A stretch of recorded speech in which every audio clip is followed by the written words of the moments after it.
Alright, so tonight we're going to cover grilled chicken on the big green egg. So basically what you're going to see here is I have 3 chicken breasts. I've done nothing to these yet. And this is very important as you prepare this. You'll see that there's a membrane right here. You turn it to the ugly side of the chicken breast. If you run your hand down there, this is the key to getting a good even grill on chicken breast. If you just want to kind of run your finger down and break anything that gets in the way. And you'll actually want to do this to all of them. You can do this during the rinse process, you can do it after, it doesn't matter. Now I will say, you'll notice I haven't cut these, I haven't filleted them, I haven't butterflied them. And really the reason why is the thick chicken cut, you can really get a good charring on the outside without overcooking on the inside, assuming that you get the cook times right. So we usually leave ours pretty thick cut, so I'm just going through right now and getting all the membrane out. And really this will just kind of let it sit flatter on your grill and get an even cook as well. So now we kind of ran our finger through and broke up all that membrane. We're going to evenly spread this here. Now the marinade, if you're familiar with our turkey burger recipe as well as our salmon recipe, this is a very similar marinade we're going to do. And we're going to let it basically go for 24 hours. We're just basically going to do our regular punctures on each side. You don't have to go overboard on this, you just want to make sure that you have enough puncture marks to get a good marinade deep in there. So, like so. And then what we're going to do is we're basically going to come in, we're going to give it about a little less than half of this bottle of teriyaki sauce. We want to leave a little bit for later and I'll show you why. So we're just going to kind of come in here, give a healthy amount. We're going to come in here and add a bunch of honey.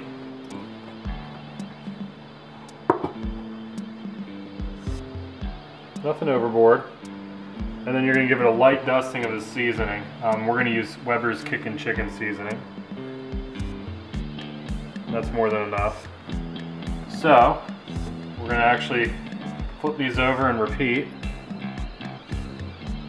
Really just make sure we get an even coat, make sure that we have puncture marks on both sides, and that chicken's fully saturated overnight. So then we're going to come on the clean side, do the same thing.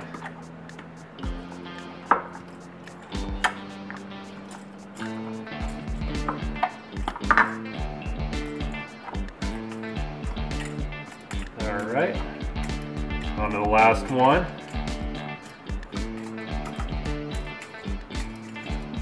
And then we're basically going to repeat. Coming here with teriyaki sauce, again a little less than half. We're going to save about 1/4 of this for later. Probably enough. I'll give it a little bit more.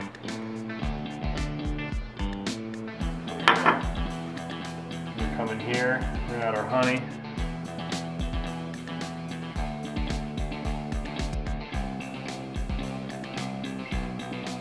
Okay, then we're going to finish it off from there, dusting of this kickin' chicken. Like so.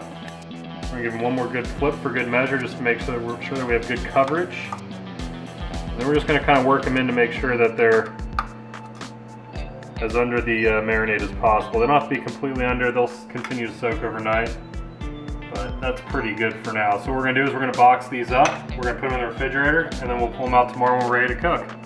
Alright, so we're about 24 hours after we first marinated these, so we're actually going to pull the lid off here. And what we're going to do is we're going to take the chicken out, and we're actually going to let these cool to room temperature about 2 hours before we start the grill up. So we're actually going to kind of place these open over here on the plate. And once we have all 3 on there, we're going to kind of let them hang out with some dry rub on them. Not an exact science here. Actually, we're out of kickin' chicken, so I'm going to be using some Cajun spice too. We're just going to give them a light dusting. You don't want to go overboard. Just kind of want to work it in. And I'll do even amounts on both sides. The reason why we're doing this really is just to ensure that we lock in all this moisture that's been sitting here overnight while it does warm up.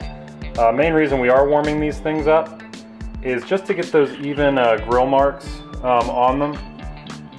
Just basically to make sure that They cook all the way through, but you also can cook them all the way through without really drying out the outsides. It's kind of a little secret to keep it as moist as possible. So we'll go ahead and use the rest of this kicking chicken as well. So that's pretty much it as far as the prep goes on these. So we're actually going to start the egg up, and like I mentioned, about probably 2 hours from now they'll actually go on, but it'll probably just take an hour to get the grill as hot as we want it. We're going to be cooking these somewhere around 450 to 500 hopefully. If it doesn't get above 300, then sometimes I'll just cook them for 20 minutes as opposed to like 8 minutes with 4 per side. So we're going to check on the grill real quick, get it started, and then we'll be moving forward here shortly. All right, so while Billy is starting the egg, I'm going to go ahead and make an orange glaze for the chicken that Billy taught me how to do. So what we're going to do here is we're going to combine about 1/3 of a cup of teriyaki sauce, 1/3 of a cup of orange juice. Started with about a teaspoon of olive oil in the pan just to get it hot. And then we're also going to add a little bit of garlic, a little bit of brown sugar, and we're going to tighten it up in a little bit with some cornstarch and water.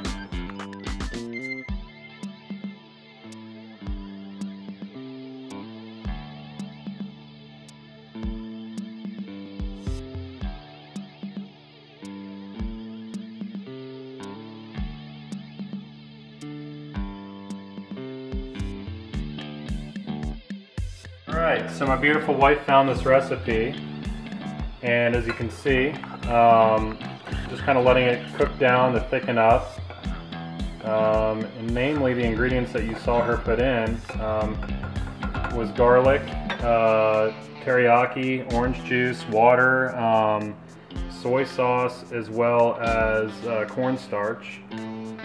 So it looks really good. It's very similar to a lot of other orange-based sauces you probably had from Chinese restaurants. So we're going to let this thicken up, and we use it as our barbecue glaze for our chicken.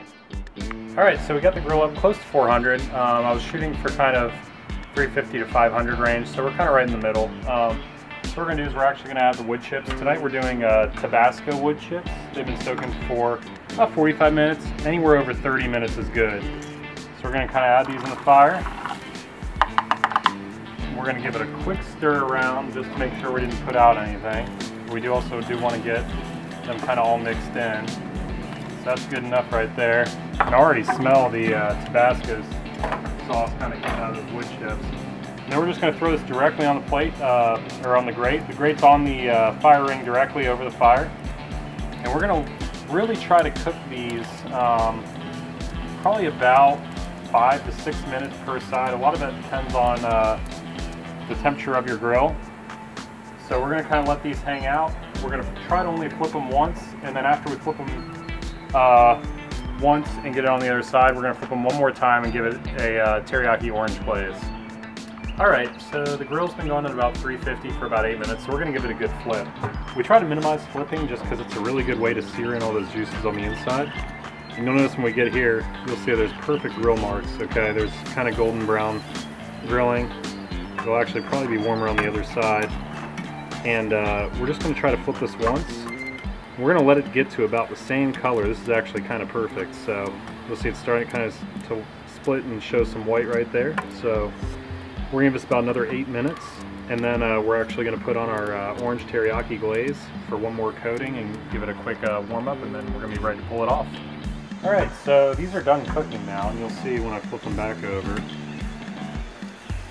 You got a nice char on there, and that's fine. The temperature got up to 400, so these have been on for another 8 minutes, and that'll happen if you let it go, but I can guarantee that charring will still taste really good. So what we're going to do is we're actually going to coat both sides, so I'm going to flip this back over, let it sit on the less charred side. Normally I wouldn't do that, but I definitely think the other side could use a little bit more charring, so that's fine. So what we're going to do here is we're going to take that sauce that we made earlier, and this is your orange teriyaki glaze, and we're really just going to put a healthy amount on all sides. And this will really just kind of give it a kick of that other flavor. Now again, this portion is optional, so you don't necessarily need to do this, but it will make this out of this world. So we're going to kind of come in here with a healthy portion on each side. really good. All right, then what we're gonna do here, I'm gonna take this tong, we're gonna flip it. You can already hear the sizzle of that sauce as it hits. And we're gonna do the same thing on the other side. So we're gonna come in here, get a nice little glaze. This will really tie in all those flavors together. And lastly, enough left for this last side.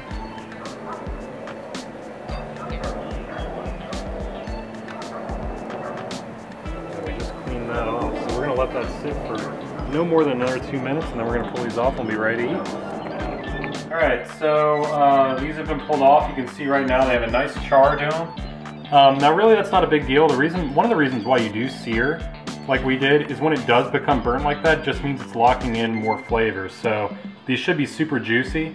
We're both gonna just eat a half tonight. We're not terribly hungry. Sometimes I do a full, sometimes I just do a half. So we're gonna cut into this, and you'll see the glaze kind of caramelized on the top. Looks really good and juicy. So when we actually hold up the inside, you'll see it's gonna be perfectly cooked through. It's gonna be white. But you'll see, look how moist it is. You can actually see all those juices in the middle kind of glistening out. When you press down, you can kind of see it pulling over. So these are perfectly done. These are gonna be super moist and super juicy, and I wish you could smell how good they smell right now. All right, so this is basically the perfect plate, and you'll see right here we have some brown rice cooked in chicken broth. Once again, we always cook our rice in chicken broth. It makes a world of a difference. We have some steamed fresh green beans, and then obviously we have our chicken.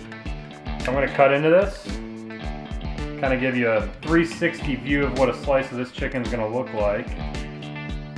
You can already see the sauce, I mean the chicken's so tender, you just saw how much of it just ripped apart. So see, it's cooked all the way through, not a hint of pink, perfectly cooked.